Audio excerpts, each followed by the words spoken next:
ಇಂದೇ ಡೌನ್ಲೋಡ್ ಮಾಡಿ ಮತ್ತು ನಿಮ್ಮ ನೆಚ್ಚಿನ ಶೋಗಳನ್ನು ಆನಂದಿಸಿ.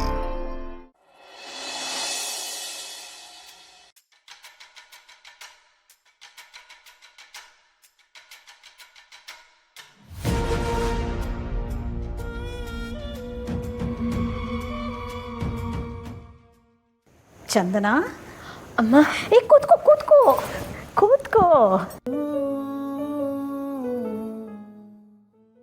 ಏನು ಯೋಚನೆ ಮಾಡ್ತಾ ಇದೀಯಾ? ಏನಿಲ್ಲಮ್ಮ, ಸುಮ್ಮನೆ ಹಾಗೆ ಕೂತಿದ್ದೆ ಅಷ್ಟೆ. ಅಮ್ಮ ಅಂತ ಯಾಕೆ ಕರಿತೀಯಾ? ಅತ್ತೆ ಅಂತ ಕರಿ.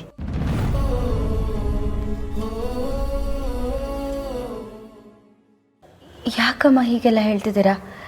ನೀವು ನಂಗೆ ಅಮ್ಮ ಅವರು, ಅಮ್ಮ ಅಂತಾನೆ ಕರಿತೀನಿ. ಸರಿನಮ್ಮ, ನಿನಗೆ ಹೇಗೆ ಕರಿಬೇಕು ಅನಿಸುತ್ತೋ ಹಾಗೆ ಕರಿ. ಮುಂದೊಂದು ದಿವಸ ನಾನು ನಿನ್ನ ಅತ್ತೆ ಅಂತ ಗೊತ್ತಾಗುತ್ತೆ. ಅವತ್ತು ನೀನೇ ನನ್ನ ಅತ್ತೆ ಅಂತ ಕರಿತೀಯ. ಆ ಕ್ಷಣಕ್ಕೋಸ್ಕರ ಕಾಯ್ತಿರ್ತೀನಿ. ಚಂದನ, ನೀನು ಬೇಜಾರು ಮಾಡ್ಕೊಳ್ಳಲ್ಲ ಅಂದರೆ ನಿನ್ನ ಹತ್ರ ಒಂದು ವಿಷಯ ಕೇಳಲ್ಲ? ಕೇಳಿಮ್ಮ.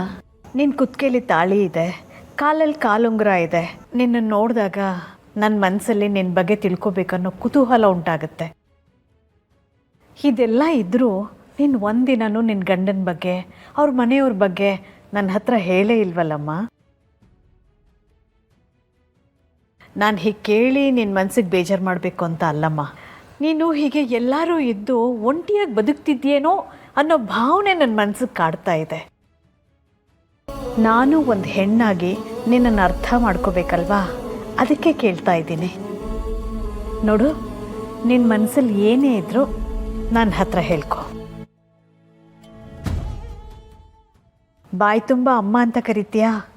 ಅಮ್ಮನ ಹತ್ರ ಹೇಳ್ಕೊಂಡ್ರೆ ನಿನ್ನ ಮನಸ್ಸಿನ ಭಾರ ಕಮ್ಮಿ ಆಗುತ್ತಲ್ವಾ?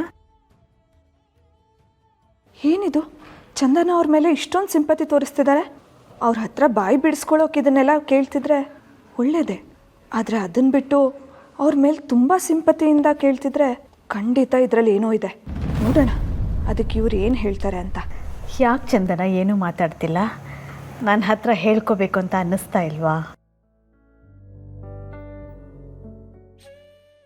ನೀನು ಹೀಗೆ ನಡ್ಕೊಂಡ್ರೆ ನನ್ನ ಮೇಲೆ ನಿನಗೆ ನಂಬಿಕೆ ಇಲ್ಲ ಅಂತ ತಾನೇ ಅರ್ಥ. ನನ್ನನ್ನು ದೂರದೊಳಗೆ ತಾನೇ ನೋಡ್ತಾ ಇದೆಯಾ? ಛೇ, ಹಾಗೆಲ್ಲ ಏನೂ ಇಲ್ಲಮ್ಮ. ಅಂದಮೇಲೆ ನಿನ್ನ ಬಗ್ಗೆ ಹೇಳ್ಕೊಬೋದಲ್ವಾ? ನಿನ್ನನ್ನು ನನ್ನ ಮಗಳು ಅಂತ ಅಂದ್ಕೊಂಡಿದ್ದೀನಮ್ಮ. ಮಗಳು ಹೀಗೆ ನರಳ್ತಾ ಇದ್ರೆ ಯಾವ ತಾಯಿಗೆ ತಾನೇ ನೋಡ್ಕೊಂಡು ಸುಮ್ಮನಿರೋಕ್ಕಾಗುತ್ತೆ ಹೇಳು? ನಿನಗೇನೇ ಕಷ್ಟ ಇದ್ರೂ ನನ್ನ ಹತ್ರ ಹೇಳು, ಅದನ್ನು ದೂರ ಮಾಡೋಕ್ಕೆ ಪ್ರಯತ್ನ ಪಡ್ತೀನಿ. ಒಟ್ಟಿನಲ್ಲಿ ನೀನು ಖುಷಿಯಾಗಿರಬೇಕು ನನಗೆ. ಹೇಳಮ್ಮ, ನಿನ್ನ ಜೀವನದಲ್ಲಿ ಏನಾಯಿತು? ಯಾಕೆ ಹೀಗೆ ಕಷ್ಟ ಅನುಭವಿಸ್ತಾ ಇದೆಯಾ? ಚಂದನ,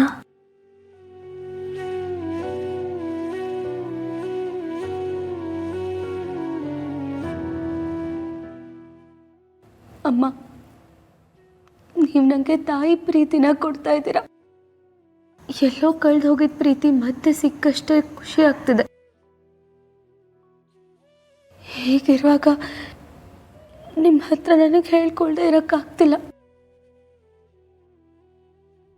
ನನ್ನ ಜೀವನದಲ್ಲಿ ಏನೇನು ನಡೆದಿದೆ ಎಲ್ಲ ನಿಮ್ಮ ಹತ್ರ ಹೇಳ್ಕೊಂಡು ಬಿಡ್ತೀನಿ.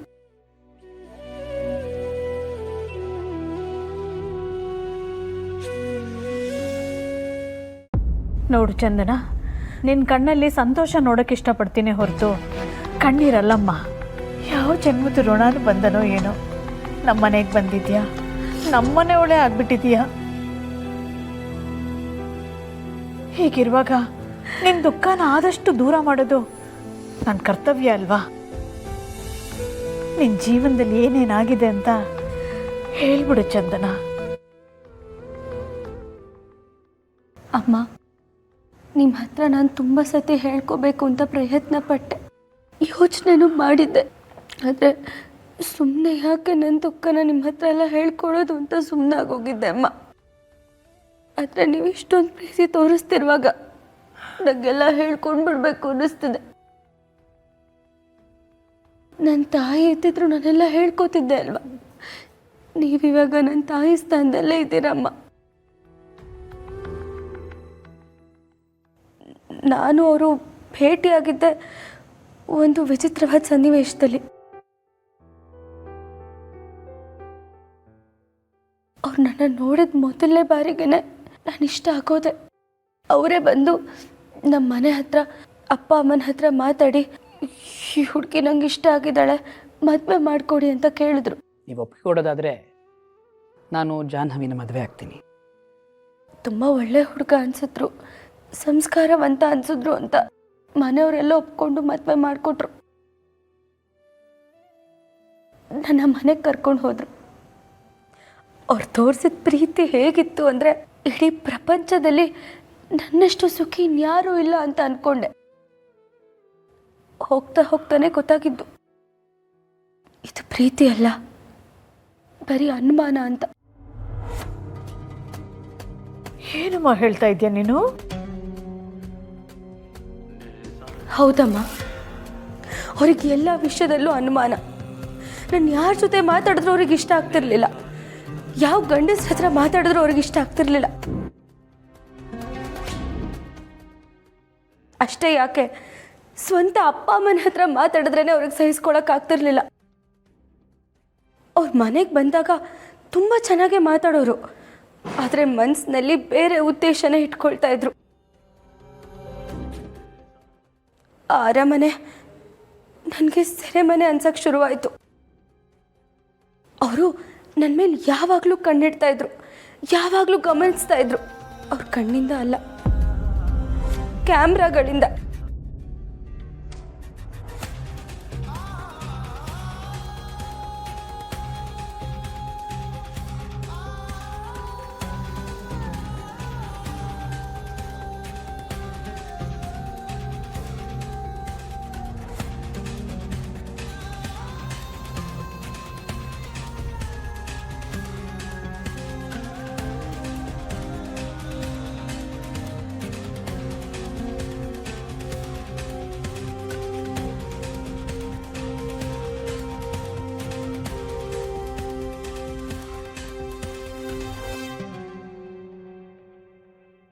ಏನಮ್ಮ ಹೇಳ್ತಾ ಇದೆಯಾ? ನೀನು ಹೇಳ್ತಾ ಇರೋದೆಲ್ಲ ನಿಜನಾ? ನಾನು ಯಾಕಮ್ಮ ಸುಳ್ಳು ಹೇಳಿ? ನಾನು ಹೇಳ್ತಿರೋದೆಲ್ಲ ಸತ್ಯನೇ. ಅವ್ರು ತೋರಿಸ್ತಾ ಇದ್ದಿದ್ದ ಪ್ರೀತಿ ನಂಗೆ ಉಸಿರು ಕಟ್ಟಿದಾಗಾದ್ರೂ ಇವತ್ತೆಲ್ಲ ನಾಳೆ ಸರಿ ಹೋಗ್ತಾರೆ ಅಂತ ನಾನು ಕಾಯ್ತಾ ಇದ್ದೆ, ಅವ್ರ ಜೊತೆ ಬದುಕ್ತಿದ್ದೆ. ಆದರೆ ಒಂದಿನ ನನ್ನ ಅಜ್ಜಿ ನಮ್ಮ ಮನೆಗೆ ಬಂದಿದ್ರು. ಅವ್ರಿಗೆ ಇವ್ರ ಬಗ್ಗೆ ಎಲ್ಲ ಗೊತ್ತಾಯ್ತು. ಎಲ್ಲಿ ಅವ್ರು ನನಗೆ ಹೇಳ್ಬಿಡ್ತಾರೋ ಅಂತ ಅವ್ರನ್ನೇ ಸಾಯಿಸಕ್ಕೆ ಹೊಟ್ಬಿಟ್ರಮ್ಮ. ಅದರಿಂದ ನನ್ನ ಅಜ್ಜಿ ಕೋಮಾಗಿ ಹೋದ್ರು. ಲಕ್ಷ್ಮೀ ನಿವಾಸ ಲಕ್ಷ್ಮೀ